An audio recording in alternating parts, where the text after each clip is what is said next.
విధ్వంసం నుండి విజన్ వైపు, అరాచకం నుండి అభివృద్ధి వైపు అడుగులేస్తూ ఈ 18 నెలల కాలంలో ప్రజా వ్యతిరేక విధానాలతో ప్రజల్ని ఇబ్బందులు పెట్టినటువంటి సైకో పరిపాలనను అంతమొందించి ఈ 18 నెలల కాలంలో కూటమి ప్రభుత్వం ఏర్పడిన తర్వాత ప్రజలకిచ్చినటువంటి ప్రతి ఒక్క వాగ్దానాన్ని నెరవేర్చుకుంటూ, ముఖ్యంగా ఆనాడు ఎన్నికల వాగ్దానాలుగా ఉన్నటువంటి సూపర్ 6 కార్యక్రమాలు పూర్తిగా సూపర్ హిట్ చేసి రాష్ట్ర ప్రజలకు ఈరోజు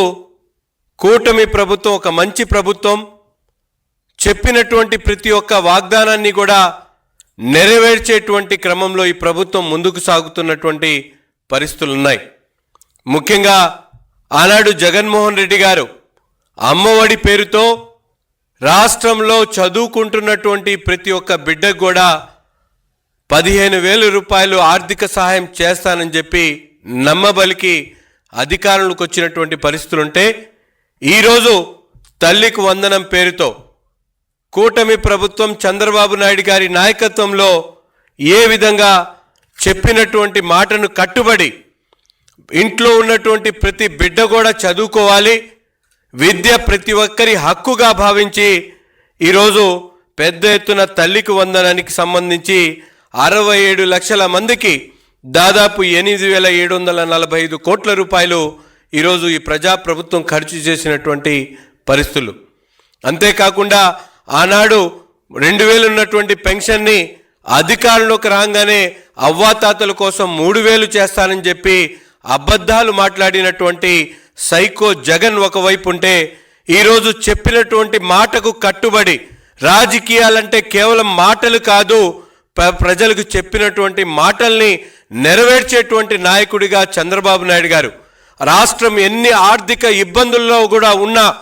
వాటిని తట్టుకొని ఈరోజు రాష్ట్ర ప్రజల కోసం ముఖ్యంగా ఎన్టీఆర్ పెన్షన్ భరోసా పేరుతో దాదాపు 63 లక్షల మందికి 50,000 కోట్ల రూపాయలు ఖర్చు పెట్టినటువంటి ఘనత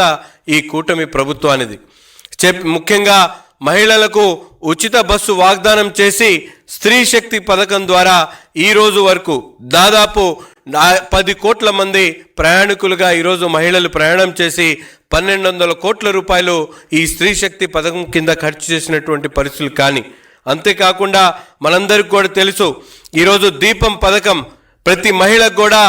ఇంట్లో వంట అనేది వాళ్ళకి ఇబ్బంది కలగకూడదు అనేటువంటి ఆలోచనతో 2.65 కోట్ల మందికి ఈ ఉచిత దీపం పథకం ద్వారా గ్యాస్ సిలిండర్లు ఇచ్చేటువంటి కార్యక్రమానికి 2,104 కోట్ల రూపాయలు ఈ ప్రభుత్వం ఖర్చు చేసినటువంటి పరిస్థితులు మనందరికీ కూడా తెలుసు. అనేక పథకాలు ముఖ్యంగా ఈరోజు సూపర్ 6తో పాటు ముఖ్యంగా మైనార్టీలకు సంబంధించినటువంటి మౌజన్ ఇమాములకు ఇచ్చేటువంటి పారితోషికం, గత ప్రభుత్వం పెండింగ్ పెట్టేసి వెళ్ళిపోయినటువంటి నిధులు, ముఖ్యంగా